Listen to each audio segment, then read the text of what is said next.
அல்லாஹ் ரப்புல் ஆலமீன் குர்ஆன்ல உணர்வுகளுக்கு கொடுப்ப, இதுல புரிஞ்சுவங்க உணர்வு சைட நான் சொல்றேன், உணர்வுகளுக்கு கொடுக்கக்கூடிய அந்த ஒத்தடங்கள் இருக்குதானே, ரப்புல் ஆலமீன் அற்புதமாக அல் குர்ஆன்ல என்ன செய்யறான், அதுல சொல்லி காட்டுறான். உண்மையிலே ஒவ்வொரு மனிதனும் மரணிக்கின்ற சந்தர்ப்பத்தில் அவன் உள்ளத்துல அவன் மறைத்து வைத்த பல வேதனைகள், பல ஆசைகள், பல இலட்சியங்கள், பல தேவைகள், பல விமர்சனங்கள் வெளிப்படுத்தாத நிலையில தான் மனிதன் என்ன செய்யறான், மௌத்தாகிறான். சொல்ல போனா அதை தெரிஞ்ச கொஞ்சம் பேர் இருக்கலாம், அதை தெரியாத 1000 பேர் என்னது அந்த உணர்வுகளோட தான் மனிதன் என்ன செய்யறான், மரணிக்கிறான். திடீர்னு மரணிக்கிற நேரத்தில் அவருக்கு என்னென்ன ஆசைகள், எதிர்பார்ப்புகள், அவர் என்ன சொல்ல இருந்தாரு என்று போன்ற விஷயங்கள் எப்பயாவது ஒரு நாள் சொல்லிடணும் என்று நினைச்ச விஷயங்களோட தான் மனிதன் என்ன செய்கிறார், மரணிக்கிறான். அப்படி என்றால் அதை அறிஞ்ச உத்தராவது இருக்கணுமா இல்லையா? அறிஞ்ச உத்தராவது இருந்தா பெரிய ஒரு ஆறுதல். இஸ்லாமிய மார்க்கத்தில் உள்ள பெரிய ஒரு விஷயம், அதை அறிஞ்சவன் யாரு? அல்லாஹ் ரப்புல் ஆலமீன். ரப்பு அறிஞ்சவனா இருக்கிறான். முதல் பதில் எங்களுக்கு என்னண்டா, இந்த உலகத்தை நீங்க எந்த வேதனைகளாக இருந்தாலும் சரி, எந்த உங்களை பற்றிய ஒரு கருத்தை நீங்க சொல்லணும்னு நினைச்சிருப்பீங்க, நீ நினைப்பது போல நான் ஒரு கெட்டவனே அல்ல, நீ நினைப்பது போல நான் ஒரு கோபக்காரனே அல்ல, நீ நினைப்பது போல நான் மோசமானவனே அல்ல, ஆனா எனது சூழல், என்ற நிர்பந்தம், எனது அதாவது பிரஷர், இதெல்லாம் சொல்ல முடியாத நிலை இருக்கிறேன். சொன்னா வேறு மாதிரியான நடவடிக்கைகள் இங்கு வரலாம், மாறலாம், இருக்கிற பண்பாடுகள் மாறலாம் என்ற ஒரு கருத்தையோ ஒரு எண்ணத்தையோ ஒரு உணர்வையோ நீங்க வெளிப்படுத்தாம போய்கிட்டே இருப்பீங்க. சில நேரம் வெளிப்படுத்திருப்பீங்க, சில நேரம் முழுசா வெளிப்படுத்தாம இருப்பீங்க. வெளிப்படுத்தினது சரியான முறையில் புரிஞ்சு கொள்ளப்படாத நிலைமையில கூட என்ன செய்யலாம், இருக்கலாம். இது போன்ற எண்ணத்துல மனிதன் மரணிக்கிற நேரத்தில் அவன் உள்ளத்தால் என்ன செய்வான், துடிச்சிடுவான். குறிப்பாக வயது அடைய ஒரு 60-70 என்று வயது அடைய உங்களது உணர்வுகளை புரிஞ்சு கொள்வதற்கான சூழ்நிலைகள் குறைஞ்சிட்டே வரும். உங்களது உணர்வுகளை புரிஞ்சு கொள்வதற்கான சூழ்நிலைகள், நெருக்கமான ஒரு மகன் இருந்தாலும் கூட அவனால கூட ஒரு மேக்சிமமா ஒரு 60-70 என்ன செய்யலாம், புரிஞ்சு கொள்ளலாம். இந்த மாதிரி கட்டங்கள்ல அந்த பெற்றோர்களாக இருக்கலாம் அல்லது முதியவர்களாக இருக்கலாம், அந்த உணர்வு அவசரமா அவங்கள அள வைக்கும், அவசரமா அவங்கள புறக்கணிக்க வைக்கும். அதாவது அடுத்தவர்கள் எந்த கருத்து சொன்னாலும் அவசரமா அதுக்கு ரியாக்ட் பண்ணாத நிலைமையில் அவங்க என்ன செய்வாங்க, இருப்பாங்க. அவங்களுடைய அனுபவங்கள், அவங்களுடைய வேதனைகள், அவங்களுடைய சுமைகள் இதன் காரணமா இருப்பாங்க. இப்படிப்பட்ட ஒரு மனிதருக்கு முதல் ஆறுதலே என்ன தெரியுமா, ரப்புல் ஆலமீன் உங்கள் உள்ளத்தில் ஓடக்கூடிய எண்ணங்களையும் அறிந்தவன் என்றதான். ஆனா அதை நெகட்டிவ் சைட்ல மட்டும்தான் நாங்க பாத்திக்கிறோம். எது, நீங்க என்ன நினைக்கிறீங்களோ அதெல்லாம் எல்லாம் பார்த்துட்டு தான் இருக்கிறான், அந்த சைட்ல மட்டும் தான் பாத்திக்கிறோம். ஆனா அப்படி தெரிஞ்ச ஒத்த இருக்கிறான்ன்றது மிகப்பெரிய ஆறுதல். அப்படி தெரிஞ்ச ஒத்த இருக்கிறான்றதுக்கு ஒரு ஆறுதல். உஹது யுத்தம் முடிந்து சஹாபாக்கள் அந்த காயங்களோடு வேதனைகளோடு திரும்பி வருகிற நேரத்தில் அவங்க நொந்து கொண்டாங்க. இப்படி செஞ்சிட்டோமே அப்படி செஞ்சிட்டோமே வேதனைப்பட்டு அவங்களோட காயங்கள் இழப்புகளை அல்லாஹ் ரப்புல் ஆலமீன் எப்படி வசனம் இறக்குறான்டா, அதான் இன் தகூனு தஅலமூன ஃபஇன்னஹும் யஅலமூன கமா தஅலமூன் வ தர்ஜூன மினல்லாஹி மா லா யர்ஜூன். உங்களுக்கு வலியாக இருந்தால், உங்களுக்கு வேதனையாக இருந்தால், உங்களுக்கு கஷ்டமாக இருந்தால், உங்களை போன்று அவர்களுக்கும் வலி ஏற்பட்டிருக்கிறது, உங்களை போன்று அவர்களும் காயப்பட்டிருக்கிறார்கள். அப்படின்னா என்ன, வலி உங்களுக்கு மட்டுமல்ல, உங்களோடு யுத்தம் செய்த இறை. இது ஒரு மிக முக்கியமான ஒரு பகுதி சூரா நிசா. இது ஒரு முக்கியமான ஒரு பகுதி. அல்லாஹ் ரப்புல் ஆலமீன் மனவலிகளை எப்படி புரிந்து கொள்கிறான், மனவலிகளை அல்லாஹ் தஆலா எப்படி புரிந்து கொள்கிறான் என்பதற்கு ஒரு முக்கியமான ஒரு இடம். அப்ப அல்லாஹ் அந்த ஆறுதல் சொல்லக்கூடிய ஒரு இடம் தான் அந்த இடம். அல்லாஹ் தஆலா வலிகளை புரிந்து சில சூழ்நிலைகளை அல்லாஹ் தஆலா மன்னிக்கிறான், பொறுத்துக் கொள்கிறான், ஏற்றுக்கொள்கிறார். அப்போ ஒரு மனிதன் என்ற எல்லா எண்ணங்களுக்கும் பதில் சொல்ல முடியாது, பல கேள்விகள் நின்று கொண்டே இருக்கு நான் பதில் சொன்ன பின்னாலும் கூட. அப்போ முதலாவது நீங்க புரிஞ்சு கொள்ளணும், எப்படி எங்கள் உள்ளத்திலே வரக்கூடிய தவறுகள் போன்றவைகளை இறைவன் அறிந்தவனோ அதுபோல எங்களது வேதனைகளை, எங்களது சோதனைகளை, எங்களது வலிகளை, நாங்க சுமந்த சுமைகளை, நம்ம அடுத்தவற்றை சொல்ல முடியாமல் போகின்ற பாதைகளை சில பொழுது மனிதனுக்கு புரிய வைக்க இயலாது. புரிய வைக்கலாம நம்ம ஒரு பாதையில நமக்கான பல தப்பெண்ணங்கள் நமக்கு சூழல்லாம் உருவாயிருக்கும். அதான் காலாகாலத்துக்கு வாழ்ந்த மனைவி மீது தப்பெண்ணம் உண்டாகும், மனைவி கணவன் மீது தப்பெண்ணம் உண்டாகும். 20-30 வருடம் வாழ்ந்திருந்தும் தப்பெண்ணம் உண்டாகினா உலகத்தில் அடுத்தவனுக்கு விளங்கப்படுத்தலுமா? பக்கத்தில் இருந்து அவர்களுக்கு தப்பெண்ணம் உண்டாகும் என்றால் வேற யாருக்கு நம்ம விளங்கப்படுத்தலாம்? விளங்கப்படுத்த இயலாது. விளங்கப்படுத்தல் என்பது உண்மையிலே அடுத்த பக்கத்தில் அதற்கு புரிந்து கொள்ளக்கூடிய ஆற்றல் இருந்தால் மட்டும்தான் அது சக்சஸ் ஆகும். ஓரளவுக்கு இல்லைன்னா சக்சஸே ஆகாது. அவன் நிமிஷத்துக்கு நிமிஷம் மாறிக்கிட்டு இருப்பான். நான் நேற்று தானே உனக்கு சொன்னேன், முந்தின நாள் தானே உனக்கு சொன்னேன், நீங்க விளங்கப்படுத்திக்கிட்டே தான் இருக்கணும். அதை விட மிச்சம் சிறப்பு என்ன தெரியுமா? ரப்புக்கும் அலமு பிமா ஃபீ நுஃபூசிக்கும், உங்களது உள்ளங்களிலே என்ன இருக்கின்றன என்பதை அல்லாஹு தஆலா என்ன அறிந்தவன்.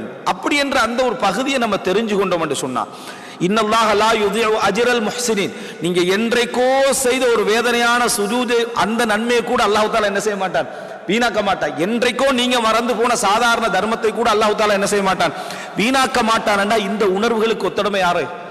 அல்லாஹ் ரப்புல் ஆலமீன். நம்ம தெரிஞ்சிட்டோம்டா இதை நம்ம அடுத்தவர்கிட்ட வெளிப்படுத்தவும் தேவையில்லை, அடுத்தவர்கிட்ட வெளிப்படுத்தவும். சிலர் எப்படி இதை மாத்திடுறாங்கன்னா, அல்லாஹ் எனக்கு திருப்திப்பட்டா போதும், இந்த மனுஷன் திருப்தியே தேவையில்லை. கடைசியில இவர் யாருக்காவது திருப்தியான ஒரு வேலை செஞ்சு திருப்திப்பட, இன்றைக்கு எவன் தான் திருப்தி ஆகிக்கான்னு கேட்கிறான். நீ தானே பெஸ்ட்டுக்கு சொன்ன மனுஷன் திருப்தி தேவையில்லை, நீனும் மனுஷன் தானே, உன்ட திருப்தி அவனுக்கு என்னத்துக்கு தேவை என்று யோசிக்கிற இல்லையா? எப்படி பதில் சொல்றேன்னா, எனக்கு அல்லாஹ்வோட திருப்தி மட்டும் முக்கியம், மனுஷன் திருப்தியே தேவையில்லை. அதையே அவன் திருப்பி சொன்னா, இன்றைக்கு எவன் தான் திருப்தி ஆகிக்கிறான்னு கேட்கிறான்.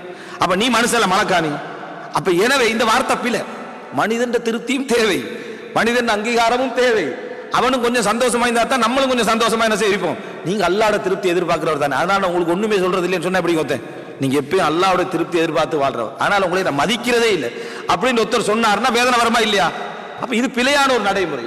எல்லாருக்கும் வேதனை உண்டு, எல்லாரும் ஒரு அளவுக்கு மற்றவர்களை திருப்திப்படுத்த முயற்சி எடுக்க வேண்டும். ஆனால் அல்லாஹ்வை திருப்திப்படுத்துறது லேசு, மனுஷனை திருப்திப்படுத்துறது கஷ்டம். அது நீங்களா இருந்தாலும் சரிதான். 60 வருஷம் குஃபுர்ல இருந்துட்டு லா இலாஹ இல்லல்லாஹ் முஹம்மது ரசூலுல்லாஹ்னு சொன்னா அல்லாஹ் தஆலா திருப்தி அடைஞ்சிடுறான். மனுஷனுக்கு 60 வருஷம் நல்லது செஞ்சுட்டு எதையாவது ஒண்ணு மாத்தி சொன்னான்னு வைங்களேன், அவ்வளவுதான், அப்ப தலைகீழ் ஆயிடுவான். இதுதான் வித்தியாசம் திருப்திக்கு. இதை நம்ம புரிஞ்சு கொண்டுட்டு ரப்புல் ஆலமீன் தான் உலகத்திலேயே என்ன மிகப்பெரிய ஆறுதல் என்பதை என்ன செய்ய வேண்டும், நம்ம புரிந்து கொள்ள வேண்டும். சில இக்கட்டான சூழ்நிலைகளை நம்ம தாண்டினாலும் அல்லாஹ்வுடைய ஆறுதலை போன்ற ஒரு ஆறுதல் என்ன கிடையாது என்பதை நம்ம புரிந்து கொள்ள வேண்டும். அல்லாஹ் ரப்புல் ஆலமீன் எந்த அளவுக்கு இந்த பகுதிகளை, இந்த உணர்வு சார்ந்த இந்த பகுதிகளை பற்றி இதுல பேசப்பட்ட, நான் பாவம் சார்ந்த விஷயங்களுக்கு வருவதற்கு முன்னால் இந்த அஹ்லாக் சார்ந்த விஷயங்களுக்காக நான் சொல்கிறேன். எந்த அளவுக்கு என்று சொன்னால் அல்லாஹ் ரப்புல் ஆலமீன் யாக்கூப் அலைஹிஸ்ஸலாத்துக்கு ஒரு சம்பவத்தை சொல்றான். அதாவது அந்த உணர்வு ரீதியான விஷயத்தை அல்லாஹ் எப்படி பார்க்கிறான் என்று. தனது மகன்மார்கள் எல்லோரையும் எகிப்துக்கு போறாங்க, அவங்க உணவு எடுத்துட்டு வாரது. அப்ப சொல்றாங்க, இங்க ஒரே பாதையால என்ன செய்ய வேண்டாம், என்ன நிறைய பிள்ளைகள் இருக்கிறாங்க, ஒரே பாதையால போக வேண்டாம், நீங்கள் என்னது அபுவா முத்தஃபர்ரிகா, பல பாதைகளால் என்ன செய்யுங்க, எகிப்துக்குள்ள போங்க அப்படின்றான். இப்போ ஒரு வாப்பா இப்படி சொல்றாருன்னா அந்த ஒரு தந்தைக்கு ஒரு எதிர்பார்ப்பு இருக்கு, ஒரு எண்ணம் இருக்கு. அதன் காரணமாக தந்தை சொல்றாரு, ஒரு பாதையால போக வேண்டாம், நீங்க பல பாதையால போங்க, அல்லது எகிப்துக்கு அன்றைக்கு என்ன பல வாசல்கள் இருந்தன, அந்த பல வாசல்களால் என்ன செய்ய போங்கன்னு சொல்றாரு. இதுக்கு அறிஞர்கள் அது என்ன காரணமாக அவர் சொன்னார், கண்ணீர் சம்பந்தமாக சொன்னாரா, அல்லது இவர்கள் என்னது கொலை செய்யப்படலாம், சண்டை பிரச்சனைகள் வரலாம் என்பதனால சொன்னாங்களா, பொறாமைப்படலாம் என்று சொன்னார்களா, அது காரணங்கள் தஃசீர்கள் வருகின்றன. ஆனா இதை சொல்லிட்டு அல்லாஹ் ரப்பல் ஆலமீன் என்ன சொல்கிறான் என்று சொன்னால், அல்லாஹ் ஒரு விளக்கம் சொல்றான் சூரா யூசுஃப்ல, வலம்மா தகலு மின் ஹைது அமரஹும் அபூஹும், அவர்கள் அந்த எகிப்துக்குள்ள தந்தை சொன்னது போல, அமரஹும் அபூஹும், யாக்கூப் அலைஹிஸ்ஸலாம் ஒரு தந்தைக்கு ஒரு முன்மாதிரி, அது தனி ஒரு தலைப்பு. தந்தை கட்டளை இட்டது போல அவர்கள் நுழைந்த பொழுது என்று அல்லாஹ் தஆலா, இவங்க தான் யாரு, யூசுப் அலைஹிஸ்ஸலாத்தை கிணத்துல போட்டவங்க, அவங்கள தான் அல்லாஹ் தஆலா சொல்றான், தந்தை கட்டளை இட்டது போல அவர்கள் என்ன அந்த எகிப்துக்குள் நுழைந்த பொழுது. அல்லாஹ்வுடைய வேத வசனம் நேர்மையா இருக்கு. நம்ம நம்மட சகோதரனொத்தர கிணத்துல தள்ளி நொத்தன வரலாற்றை எப்படி எழுதுவோமா, பாப்பா சொன்னது போல அவ நடிச்சு போனான்னு தான் எழுதுவோம். பிரகட்ல எப்படி எழுதுவோம், நடிச்சு அவன் போனா அப்படின்னு தான் எழுதுவோம். அல்லாஹ் என்ன சொல்றான்னா, அவர்கள் தந்தை சொன்னது போல போன பொழுதுன்னு நேர்மையா என்ன செய்யறான். அந்த நேர்மையான வார்த்தை இப்ப குர்ஆனுடைய உண்மை தன்மைக்கு இதெல்லாம் ஒரு ஆதாரம். சரியா, அவர்கள் நுழைந்தார்கள். அப்ப அல்லாஹ் தஆலா சொன்னா, மகான யுக்னி அன்ஹும் மினல்லாஹி மின் ஷை. சரி, அப்படி போனதுனால அல்லாஹ் தஆலா அவர்களுக்கு ஏதாவது ஒரு தீங்க நாடி இருந்தா தடுத்திருக்கல் மாடு கேட்கிறான். எந்த பிரயோஜனம் இல்லை. அவர் அப்படி கட்டளையிட்டு இவர்கள் சென்றதுனால அல்லாஹ்வுடைய ஆபத்தில் எந்த ஒன்றையும் தடுக்க முடியாது. அல்லாஹ் தஆலா நாடிட்டாண்டா இவர் இப்படி சொல்றதுனால எந்த ஒரு ஆபத்தை என்ன செய்ய முடியாது, தடுக்க முடியாது. சொல்லிட்டு அல்லாஹ் தஆலா சொல்றான், உள்ளங்கள் எப்படி அல்லாஹ் அறிஞ்சு, இல்லா ஹாஜத்தன் ஃபீ நஃப்ஸி யாக்கூப கதாஹா, யாக்கூபுக்கு ஒரு தேவை இருந்துச்சு உள்ளத்துல, இப்படி சொல்லணும் என்ற ஒரு தேவை அவருக்கு இருந்தது, அதை அவர் தீர்த்து கொண்டார். இல்லா ஹாஜத்தன் ஃபீ நஃப்ஸி யாக்கூப கதாஹா, யாக்கூப் அலைஹிஸ்ஸலாத்துடைய உள்ளத்துல இதை சொல்லணும், இந்த ஒரு ஆபத்து இவருக்கு வரலாம், இந்த மாதிரி பிரச்சனைகள் வரலாம் என்ற ஒரு எண்ணப்பாடு அவருடைய உள்ளத்துல இருந்துச்சு. அதை அவர் சொல்லி என்ன செய்தார், தீர்த்து கொண்டார். அல்லாஹ்வுடைய விஷயத்துல எந்த மாற்றம் என்ன செய்யலாது, செய்ய முடியாது. ஆனா அவருடைய உள்ளத்துக்குள்ள வந்த அந்த ஆசை, இந்த பிள்ளைகள் இப்படி போகணும் என்ற ஒரு எண்ணப்பாட்டை, இல்லா ஹாஜத்தன் ஃபீ நஃப்ஸி யாக்கூப், யாக்கூபுடைய உள்ளத்தில் இருந்த அந்த நஃப்ஸில் இருந்த அந்த தேவையை அவர் என்ன செய்தார்? தீர்த்து கொண்டார். சொல்லிட்டு வ இன்னஹு லது இல்மின் லிமா அல்லம்னா, நம்ம கொடுத்த அறிவால் அவர் மிகவும் அறிவுடையவராக இருக்கிறார். நம்ம கொடுத்த அறிவால அவர் மிகவும் அறிவுடையவராக இருக்கிறார். அப்படின்னா என்ன? செஞ்ச வேலை அறிவு சார்ந்த வேலை. அவர் அறிவோட தான் அது என்ன செஞ்சாரு? சொன்னாரு. அதே நேரம் அல்லாஹ்வுடைய விஷயத்துல எதையும் என்ன செய்யல, தடுக்க முடியாது. ஆனா அவர் அதை ஏன் செஞ்சாரு அப்படின்னா அவருடைய உள்ளத்தில் உள்ள ஒரு தேவை, உள்ளத்துல உள்ள ஒரு தேவை. இப்படி பிள்ளைய ரோட்ல பார்த்து போங்கன்னு சொல்றத நான் அறிஞ்சு வச்சுக்கிறேன்றால. ஒரு வாப்பா ஒரு பிள்ளைக்கு நீ எல்லாம் என்ன செய்வானா, ஒரே ரோட்ல போகவானா, பிரிஞ்சு போங்கன்னு சொல்றத அவருடைய உள்ளத்தில் உள்ள ஒரு தேவை, அவர் அறிவின் காரணமாகத்தான் இதை சொல்றாரு என்ற சாதாரண ஒரு உணர்வை அல்லாஹ் தஆலா அறிஞ்சு வச்சுக்கிறான். உங்களோட சின்ன பிள்ளைன்ற கூட்டிட்டு போய் அவர்களை என்ன செஞ்சு, அதாவது குளிப்பாட்டி எஹராம் துணியெல்லாம் நீங்க அவர்களுக்கு போட்டு ஒரு 2 வயசுல 3 வயசுல அவர்களை உம்ரா செய்ய வச்சு நீங்க சந்தோஷப்படுறீங்க. இத 50 வயசாக அவனுக்கு ஃபீல் பண்ண கூட இல்லை. கடைசி வரைக்கும் நீங்க தான் ஃபீல் பண்ணி நினைப்பீங்க. உன்னை நான் சின்ன வயசுலேயே இஹ்ராம் உடுப்பட்டி கொண்டு, அப்படியா போட்டோன்னு எடுக்கலையான்னு கேட்பான். சரியா, போட்டோலாம் அந்த காலத்துல இல்ல. அப்படியா, சரி ரைட், அவ்வளவுதான். ஏதோ ஒரு பாப்பா ஆசைப்பட்டு செஞ்சுக்கிறாரு, அவர் ராசிக்கு அவர் நினைச்சுக்கிறாரு, செஞ்சுக்கிறார் என்று மட்டும்தான் நல்ல பிள்ளையால சொல்ல முடியும். இது யார் பிள்ளை? ஒரு நல்ல பிள்ளையால அவ்வளவுதான் சொல்ல முடியும். இந்த உணர்வுல உங்களுக்கு வேற நீங்க தான் திருப்பி திருப்பி சொல்றீங்க. அவங்க சின்ன வயசுலயே அவர் உம்ரா, யாராவது சொல்லுவாரு அவங்களோட எத்தனாவது உம்ராண்டு, அவன் 20வது வயசுல உம்ரா செய்யறாங்க, பாஞ்சு விழுந்து முதலா சொல்ற வாப்பதான். அவன் 2 வயசுலயே உம்ரா செஞ்சுட்டான். அவரு வயிற்றுல நான் உம்ரா கூட்டிட்டு போயிட்டேன் அப்படின்னு சந்தோஷப்படுறது கடைசி வரைக்கும் யாரு? வாப்பா. அவன் என்னதுக்கு வாப்பா இப்படி அவசரப்பட்டு எல்லார்ட்டும் என்னை பத்தி என்ன செய்யறாரு சொல்லி கண்டிக்கிறாருன்னா அவன் நினைப்பானே தவிர நம்மட உள்ளத்தில் உள்ள இந்த சாதாரண ஒரு உணர்வுடைய வெளிப்பாட்டை கூட மனிதன் நாமளும் நம்ம வாப்பாக்காக தான் சொல்ல போறோம். சரியா, இவ்வளவுதான் மனிதனால சொல்ல முடியும்.